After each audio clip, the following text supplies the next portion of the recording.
네, 오늘은 우리 교회가 처음으로 그 세대 통합 예배를 드리는 날입니다. 가정의 달에 가족이 함께 한 자리에서 예배 드리는 그런 의미도 있고요.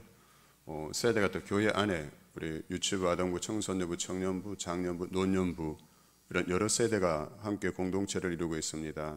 근데 세대별로 도 나누어져서 예배 드리고 또 1부, 2부 나누어서 예배 드리니까 교사들이나 봉사자들은 또 1부 드리고 2부는 또 다른 분들이 또 예배 드려서 서로 교회 안에서 이렇게 신앙생활을 하지만 누가 우리 교회 다니는지 잘 알지도 못하고 그런 일들이 있는 것 같습니다. 그래서 세대 통합 예배를 이렇게 드리면서 우리 공동체성을 다시 회복하고 우리 관계가 다시 그리스도 안에서 세워짐을 우리가 기대하면서 세대 통합 예배를 드리게 된 것입니다. 옆에 한번 보시면 그동안 잘 못 보시던 분들도 있고요. 또 우리 아이들, 또 청년들, 우리 또 청소년들도 같이 있으면 함께 한번 인사 나누겠습니다. 반갑습니다. 축복합니다. 사랑합니다. 반갑습니다. 축복합니다. 사랑합니다. 와, 이런 좋은 분들이 우리 동탄 성교회 함께 하사랑 공동체를 이루고 있습니다. 오늘 낯설기도 하지만 나중에 이제 우리가 마스크 벗으면 그때는 또 처음 뵙겠습니다 이러면 인사해야겠죠. 저도 신방 다니다가 식사할 때 보면 깜짝 놀랄 때가 있습니다. 이 모습이 진짜 원본이었구나 이렇게. 그렇죠. 마스크 쓰고 다니시는 것 때문에 손해보는 분들이 다 손해보시는 것 같아요. 그 아름다운, 정말 하나님의 아름다운 형상을 우리가 다 보지 못하고 있는 그런 손해를 지금 당하고 있는데, 곧 마스크를 벗고 또 더 즐겁게 우리가 서로 인사하고 서로 안아주고 서로 격려하고 싸워가는 그런 날이, 또 식당에서 또 함께 식사하면서 즐겁게 교제할 날, 그래서 그 식당에서도 또 아름다운 교제, 세대 간의 통합이 이루어질 날이 다가오고 있는 줄로 믿습니다. 오늘은 이 세대 통합 예배 드리면서 어떤 말씀을 전할까 이렇게 생각하고 기도하던 중에 나는 누구인가를, 우리 하나님과의 관계에서 내가 누구인가를 한번 생각해 봐야겠다, 다시 한번 우리가 점검해 봐야겠다는 생각을 하게 되었습니다. 그래서 나는 하나님의 걸작품, 나는 하나님의 걸작품.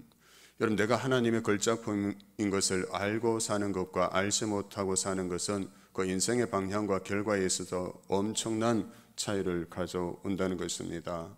나는 하나님의 걸작품이다. 여러분, 그렇게 생각해 보셨습니까? 나는 하나님의 걸작품인 것을 여러분 알고 계셨습니까? 아시는 분도 계셨네, 그렇죠? 감사합니다. 근데 이거 한번 사진 한번 띄워 주실래요? 여기 보면 누가 누구에게 사진을 찍어주고 있습니까? 예수님께서 내 사진을 찍어주고 계신다.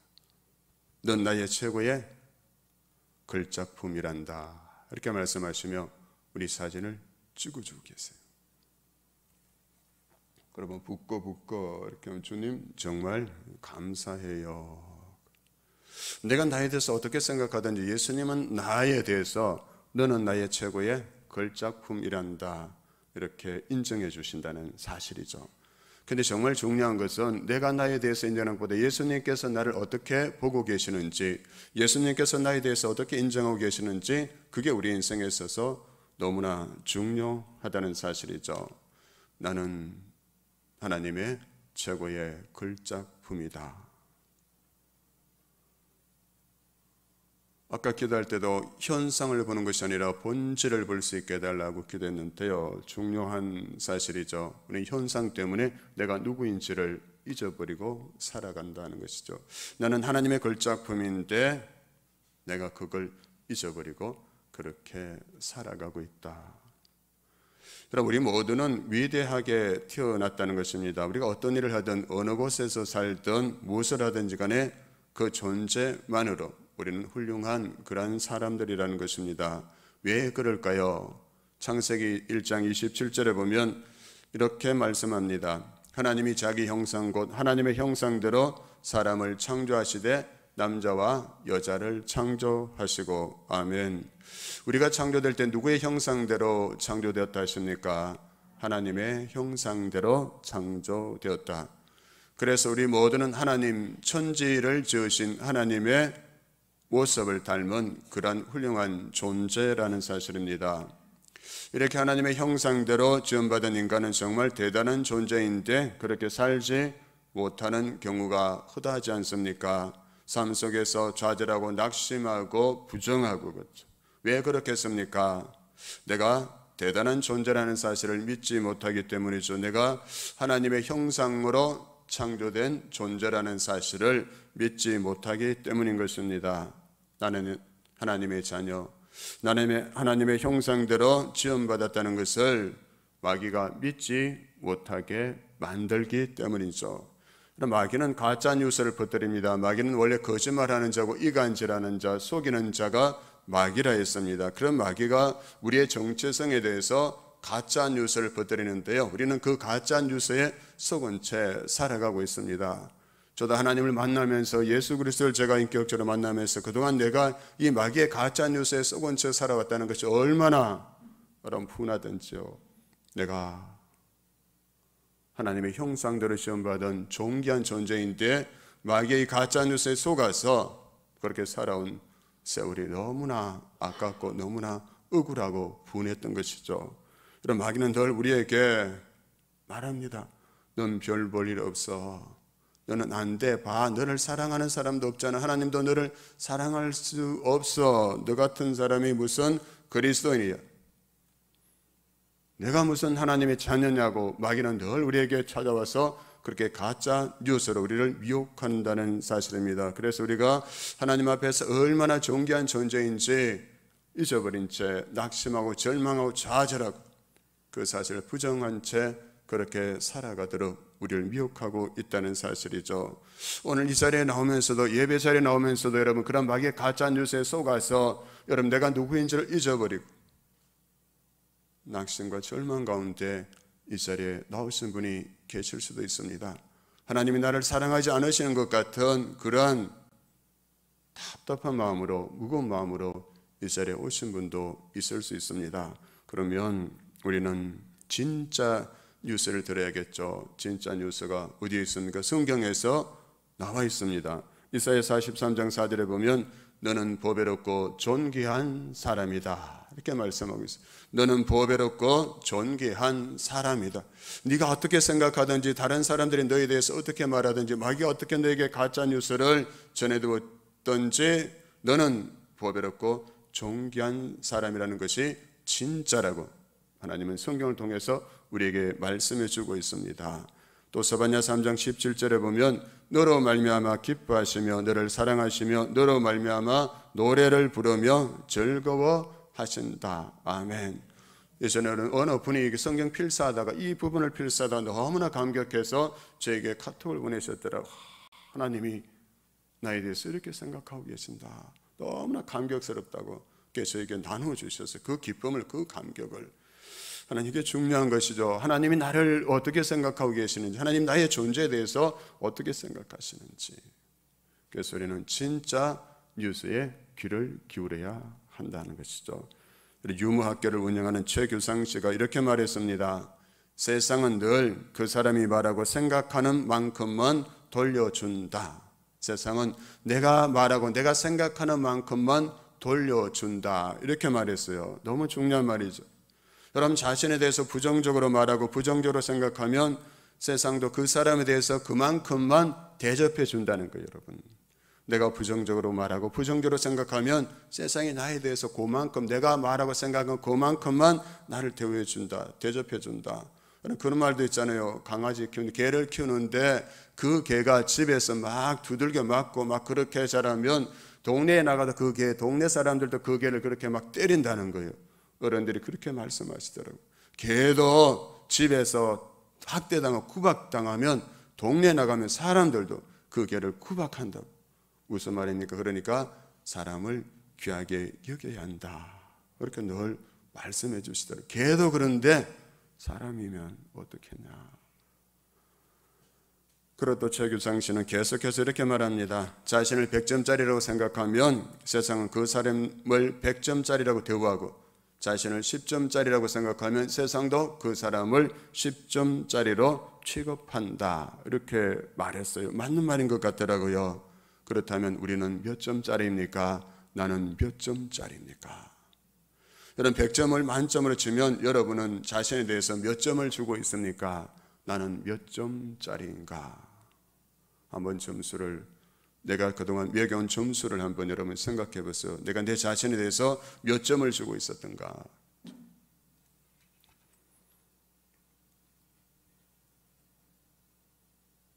하나님은 나에 대해서 몇 점을 주고 계실까? 나는 이렇게 점수를 줬는데 하나님은 나에게 몇 점을 주실까? 하나님은 100점이죠. 왜요? 우리를 하나님의 형상대로 지으셨기 때문입니다.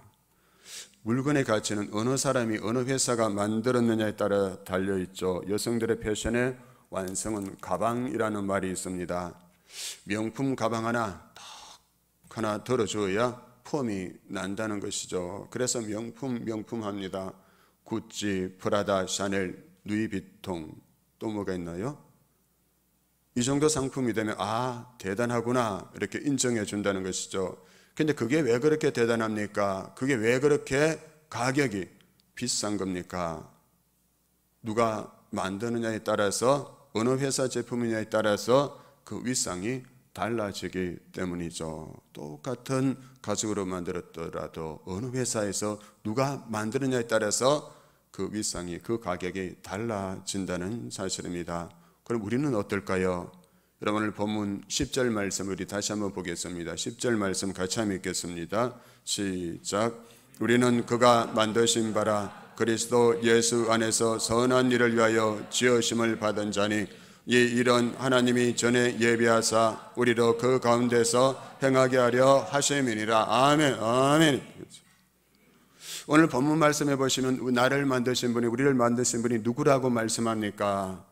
우리는 그가 만드신 바, 우리는 그가 만드신 바라고 말씀하고 있습니다. 그가 누구입니까? 하나님이시죠. 하나님께서 우리를 만드셨다는 거예요. 표준 세번역 성경 보면 이 구절을 이렇게 표현하고 있습니다. 우리는 하나님의 작품입니다. 우리는 하나님의 작품입니다. 우리는 상품이 아니라 하나님의 작품이다. 막 찍어낸 그런 상품이 아니라는 것이, 하나하나 선수 정성 들여서 만드신 작품이 바로 나다라는 사실이죠. 내가 그 하나님의 작품이다. 우리는 하나님께서 만드셨기 때문에 작품이고, 여러분 작품도 그냥 작품이 아니라 천지를 만드신, 창조하신 하나님께서 손수 만드셨기에 우리는 하나님의 걸작품이 된다는 사실입니다. 여러분 당신은 누구십니까? 아시죠? 당신은 누구십니까? 나는 최명식, 그 이름 씩씩하구나. 근데 오늘 당신은 누구십니까? 하면 좀 틀렸나요? 저는 이제 항상 긴장하고 부르는데, 정성을 다해서 최선을 다해서 부르는데, 오늘은 제가 당신은 누구십니까? 하면 여러분은 나는 걸작품. 그러면 옆에 분이 그분 보면서 하나님이 만드셨구나 이렇게 하겠습니다. 제가 당신은 누구십니까? 하면 하겠습니다. 당신은 누구십니까? 하나님이 만드셨구나. 그렇죠? 당신은 누구십니까? 나는 그저 그래요. 당신은 누구십니까? 나는 쓰레기같이 살아요. 당신은 누구십니까? 나는 거지같이 살아요. 그게 아니죠. 당신은 누구십니까? 나는 쓸모없는 존재예요. 그게 아니에요. 나는 누구라고요? 나는 걸작품. 왜요? 하나님이 만드셨어요. 하나님이 나를 만드셨으니까. 세상에 하나밖에 없는 존재. 여러분 자동차나 이런 거 보니까 야, 세상에 하나밖에 없는 그 엄청나게 비싸더라고. 아시죠? 하나 있는 거. 근데 나는 세상에 하나밖에 없어. 나 같은 사람 하나밖에 없는 거. 왜요? 하나님께서 손수 하나밖에 없도록 그렇게 만드셨어요. 그러니까 나는 부인할 수 없는 하나님의 걸작품이 되는 것이죠. 그래서 하나님은 우리 각자를 그렇게 만드셔 우리가 이 세상에서 하나님의 걸작품다운 그런 인생을 우리 각자가 살아가기를 기대하신다는 사실입니다. 그런데 문제가 뭡니까? 그런데 우리가 쉴 새 없이 좌절하고 쉴 새 없이 넘어지고 살아간 우리가 어떻게 그런 걸작품다운 인생을 살아갈 수 있느냐는 것이죠. 내가 어떻게 그 하나님의 걸작품다운 인생을 살아가느냐. 하나님이 나를 걸작품으로 만들으셨는데 중요한 것은 내가 그 걸작품답게 그렇게 인생을 살아가야 하는 거잖아요. 그렇죠? 아무리 하나님이 너는 나의 걸작품이야 이렇게 말씀하시고 인정해 주셔도 내가 그걸 믿음으로 받아들이지 못하고 그렇게 살아가지 않으면 그게 무슨 소용이 있을까요? 그렇죠?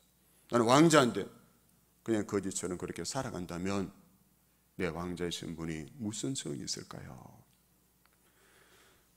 우리가 그 걸작품다운 인생을 살아가기 위해서는 먼저 구원을 받아야 합니다. 구원을 받아야 한다.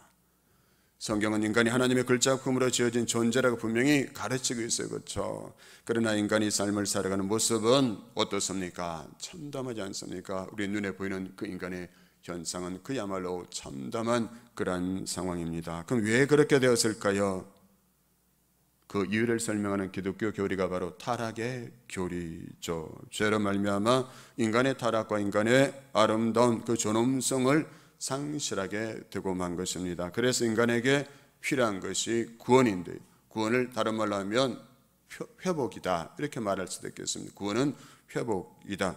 구원받은 것은 인간의 본연의 모습을 회복하는 첫 걸음이라는 것입니다. 그런데 오늘 본문은 이 구원이 우리의 행위로 얻어지는 것이 아니라 하나님의 선물이다 이렇게 말씀합니다. 구원은 하나님의 선물이다.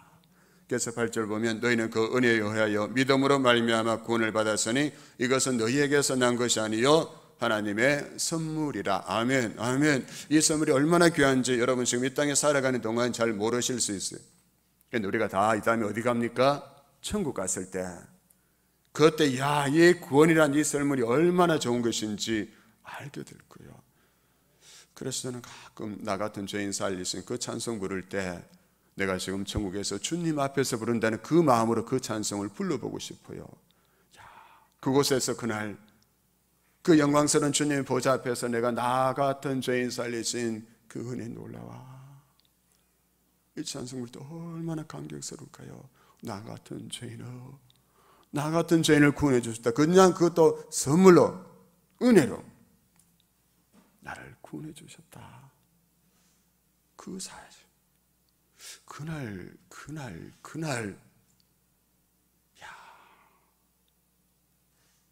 이 땅에서는 실감이 나지 않을 거야. 그냥 그렇지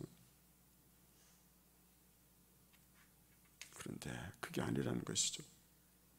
내 행위나 내 공로 없이 그냥 선물로 받을 자격 없는 나 같은 자에게 이 구원의 천국의 선물을 주셨다.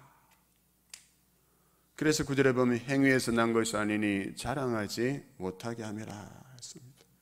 행위에서 내 행위를 보면 내 행실을 보면 아닌데.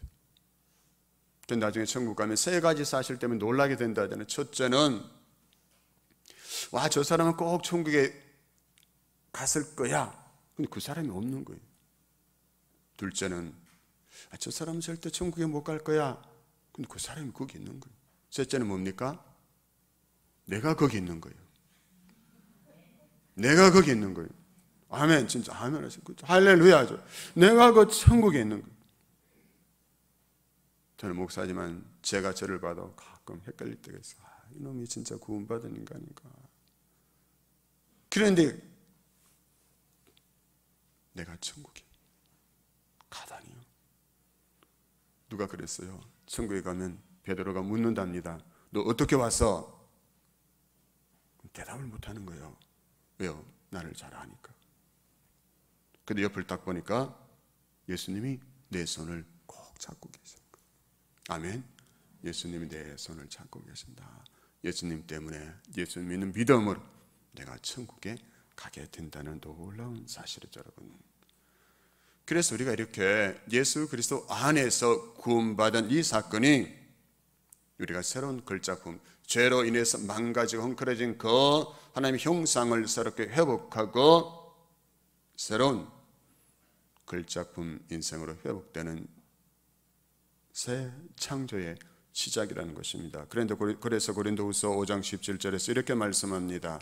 우리 같이 한번 읽겠습니다. 고린도후서 5장 17절입니다. 시작. 그런즉 누구든지 그리스도 안에 있으면 새로운 피조물이라 이전 것은 지나갔으니 보라 새 것이 되었도다. 아멘. 할렐루야. 내가 어디에서요? 그리스도 안에서 새로운 피조물이 되었다. 도덕과 윤리, 지식으로 안 되는데 아무리 배우고 학식을 쌓아도 내가 박사가 되어도 내가 새로운 피조물이 될 수 없는데 그리스도 안에서 내가 새로운 피조물이 되었다. 아멘. 내가 죄로 전에서 망가졌던 내가 그리스도 안에서 새 걸작품으로 회복되었다. 아멘. 어떤 목사님께서 이런 이야기 하셨습니다. 우리가 진짜로 하나님의 걸작품, 하나님의 형상이라는 것을 믿는다면 그의 인생은 달라질 것이다. 우리의 가정은 달라질 것이다. 성도 간의 관계도 달라질 것이다 했습니다. 우리가 정말 하나님의 형상대로 지음받은 하나님의 걸작품이라는 것을 믿을 수 있는가 하는 것. 이걸 믿는다면 우리가 살아간 일상에서 세상의 평가, 사람들의 평가가 난무하는 그 속에서 낙심하고 절망하고 좌절하는 그 속에서 그 무수한 평가 속에서도 내가 하나님의 걸작품이라는 이 사실에 아멘할 수 있다면 여러분의 인생은 어떻게 달라질까요? 여러분이 있는 그 가정은 어떻게 달라질까요? 우리 동탄 성지교회는 어떻게 달라질까요? 그림 한번 보겠습니다. 한번 띄워주실래요? 이 여인,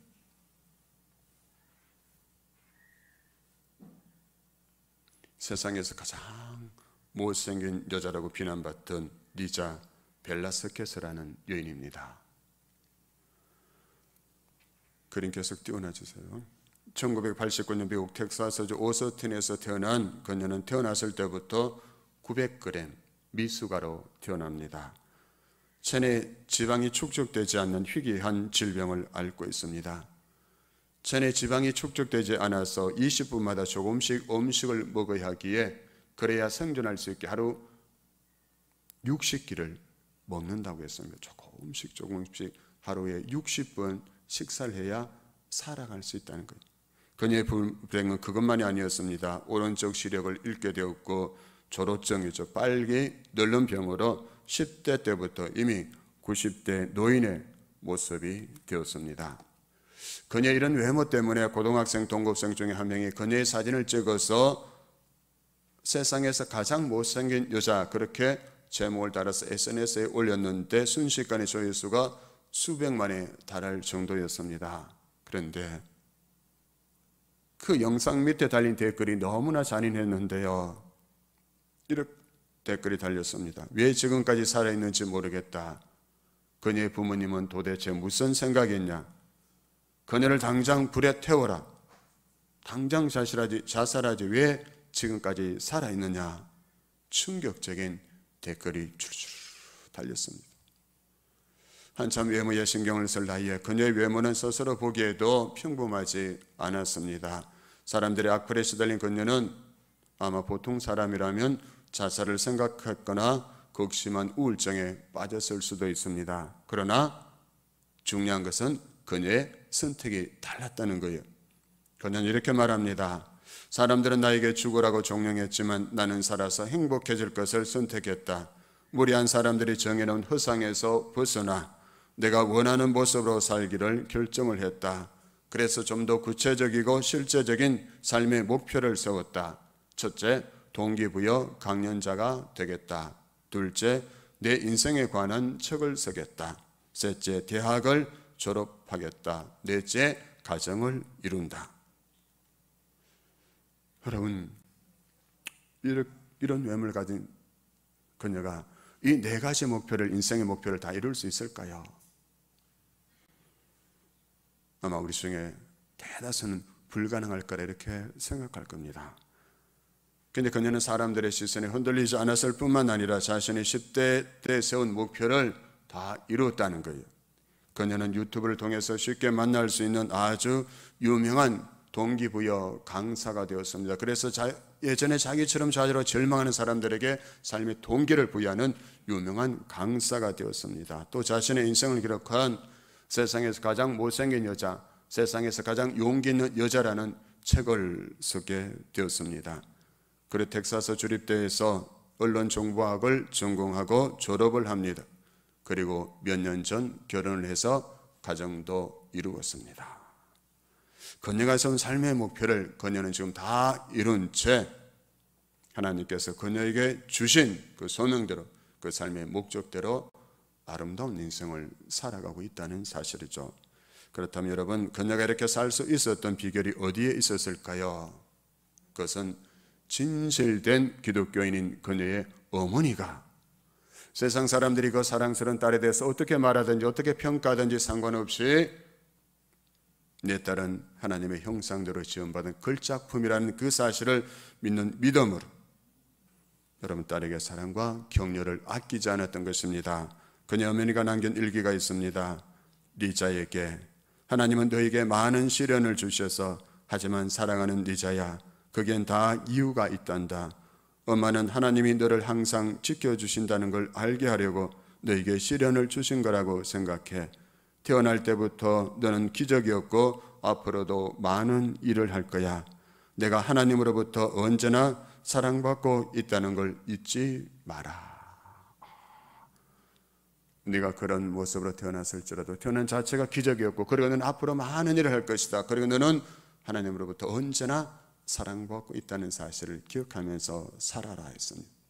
그래서 여러분, 우리는 우리 자체로 하나님의 걸작품이라는 사실이죠. 우리에게는 무언가를 바꾸어서 걸작품이 되는 것이 아니라 우리의 현재 상태가 바로 걸작품이라는 사실입니다. 그럼 만약 내가 무엇인가를 덧붙여야 걸작품이 된다고 생각한다면 그건 하나님의 능력을 의심하는 것이 되고 말죠. 그러므로 지금의 모습이 하나님이 지으신 최고의 모습이라는 것을 우리가 받아들일 수 있다면 우리의 삶의 방향과 결과는 엄청나게 달라진다는 사실입니다. 옆에 분에게 한번 알려주겠습니다. 혹시 설교 들으면서 내가 하나님의 걸작품인 걸 의심하게 있을 수도 있으니까요. 한번 인사하겠습니다. 당신은 하나님의 걸작품입니다. 당신은 하나님의 걸작품입니다. 당신은 하나님의 걸작품입니다. 자기한테도 말해주세요. 나는 하나님의 걸작품이야. 나는 하나님의 걸작품이야. 여러분, 제가 이렇게 못생겼어도 각도 잘 맞춰서 보면 잘생기게 보여요. 진짜요. 무슨 사진 찍을 때 각도 잘 맞춰 저를 찍어보세요. 잘생겨. 어떻게 보느냐 중요한 거죠. 그렇죠? 어느 각도에서 보느냐. 하나님의 각도에서, 하나님의 시각으로 보면 나는 여전히 하나님의 걸작품인 줄 믿습니다. 그럼 하나님의 걸작품이 제일 중요한 것은 어떻게 살아가느냐가 중요하죠. 하나님의 걸작품이 내가 이제 어떻게 살아야 하느냐. 10절에 보면 그리스도 예수 안에서 선한 일을 위하여 지으심을 받은 자. 뭐라고요? 그리스도 예수 안에서 선한 일을 위해서 지으심을 받았다 했습니다. 하나님은 우리가 그리스도 안에서 선한 일을 행하며 살아가기 위해서 우리를 새로운 걸작품으로 구원해 주셨다. 하나님께서 나를 구원해 주신 것은, 우리를 구원해 주시는 것은 그냥 잘 먹고 잘 사고 잘 입고 살도록 하기 위해서 그렇게 해서 나를 구원해 주신 게 아니라는 사실이죠. 그리스도 예수 안에서 선한 일을 위해서 나를 새롭게 창조해 주셨다. 아멘. 그럼 우리는 이제 진노의 자녀가 아니라 하나님의 자녀로서 선한 열매를 맺으면서 살아야 한다는 것입니다. 이런 그런 맥락에서 구원은 세 가지 의미가 있다 이렇게 볼 수 있는데요. 첫 번째는 과거의 죄가 그리스도 예수 안에서 다 씻음을 받았다. 아멘. 내 죄가 그리스도 예수 안에서 다 씻음을 받았다. 아멘. 두 번째는 미래에 그리스도와 함께 영원토록 거한다. 아멘. 세 번째는 현재 그리스도 안에서 거룩한 생활을 한다. 현재 그리스도 안에서 거룩한 생활을 한다. 구체적인 삶의 현장에서 그리스도인이라는 이름에 합당하게 선을 행하며 거룩한 생활을 하는 것이 중요하다는 것이죠. 그래서 야 진짜 예수 믿는 사람답다. 예수 믿는 사람은 다르네. 그 말을 들으며 살 때 하나님께서 그런 나를 통해서 영광을 받으신다는 사실입니다. 여러분, 세상에서 가장 못생긴 여자로 태어났지만 그리스도 예수 안에서 세상에서 가장 용기 있는 여자가 된 리자 벨라스께서는 그녀의 책에서 이렇게 믿음의 고백을 하고 있습니다. 더 이상은 희망이 남아있지 않을 거라고 생각하던 시절, 나는 지금처럼 행복해지리라고는 상상조차 하지 못했다. 내 삶을 돌아보면 중요한 고비마다 하나님이 개입하셨다는 것을 알 수 있다. 내가 행복을 느끼는 비결은 하나님께서 부여하신 나만의 삶의 소명을 알고 받아들였기 때문이다. 다시 그림 한번 보여주실래요? 이렇게 이런 외모로 태어났지만, 그런데 그녀는 그럼에도 내 삶 속에 하나님께서 부여하신 소명이 있다, 사명이 있다, 나는 그것을 받아들였다, 이렇게 고백하고 있다는 사실이죠. 그럼 또 이렇게 말합니다. 하나님께서 나를 쓰실 계획을 갖고 있다고 생각하면 마음에 감사함이 우러나온다. 하나님이 나를 쓰실 계획을 가지고 있다는 사실을 기억하며 내 외모 때문에 원망하고 불평하고 짜증내며 사는 것이 아니라 내 마음속에서 감사함이 우러나온다 했습니다. 하나님께서 나를 쓰실 계획을 가지고 계신다. 여러분, 그렇게 생각하면서 사십니까? 하나님께서 나를 쓰실 계획을 가지고 계신다. 이런 나도 하나님의 글작품이기에 하나님께서 나를 쓰실 계획을 가지고 계신다. 하나님께서 여러분을 쓰기를 원하고 계신다는 사실을 기억하십시오. 우리 성도님 중에 한 분 이런 고백을 하더라고요. 예전에 기도할 때는 무조건 달라고만 기도했는데 이제는 하나님 나를 써주십시오라고 기도한다고 했습니다. 하나님 나를 써주십시오. 이런 나를 하나님 써주십시오. 나를 써주소서. 왜요? 하나님이 나를 사랑하신다는 사실을 알고 나니까, 주변 사람들을 통해서 하나님의 사랑을 받으면서 살아가니까, 아, 내가 사랑받고 있는 존재구나. 예전에 나는 아무것도 아니라고 생각했는데, 예전에 내가 만났던 사람들은 나는 안 된다고 그렇게 말하고 나를 수치를 주고 나를 힘들고 고통스럽게 만들어갔는데, 그러나 하나님은 아니라고 했어. 내가 너를 사랑한다. 너는 보배롭고 존귀하다. 그리스도 안에서 만난 사람들이 나를 사랑해 주는 걸 느끼니까 내 인생에도 소명이 생기고 기도 제목이 달라지더라. 하나님 나를 사용해 주소서라고 그렇게 기도하기 시작했다. 누턴 이런 말을 했습니다. 우리는 선행으로 구원받은 것이 아니고 선행을 위해서 구원을 받은 것이다. 아멘. 내가 선하고 착하게 살아서 구원받은 것이 아니라 내가 선한 일을 행하기 위해서 나를 구원해 주셨다는 사실을 기억해라는 것이죠. 마지막으로 오늘 10절 말씀을 표준 세번역으로 함께 한번 읽어보겠습니다. 시작. 우리는 하나님의 작품입니다. 선한 일을 하게 하시려고 하나님께서 그리스도 예수 안에서 우리를 만드셨습니다. 하나님께서 이렇게 미리 준비하신 것은 우리가 선한 일을 하며 살아가게 하시려는 것입니다. 아멘. 여러분, 여기에는 지금 유치에서부터 아동, 청소년, 청년, 장년, 노년 함께 예배드리고 있습니다. 그런데 중요한 것은 우리 다, 내가 지금 어느 세대에 속하든지 다 하나님께서 나를 구원하시고 선한 일을 위해서 나를 사용하시기 위해서 나를 이렇게 구원해 주시고 나를 다시 하나님의 글작품으로 회복해 주셨다는 사실을 기억하고 살아가자는 것이죠. 그래서 우리 특히 오늘 우리 아동들, 청소년, 청년들, 내가 하나님의 글작품임을 기억하면서 이 나라 민족과 세계를 살리고 세우고 구원하는 역사에 정말 아름답게 귀하고 쓰임받을 수 있게 되기를 주님의 이름으로 축복합니다.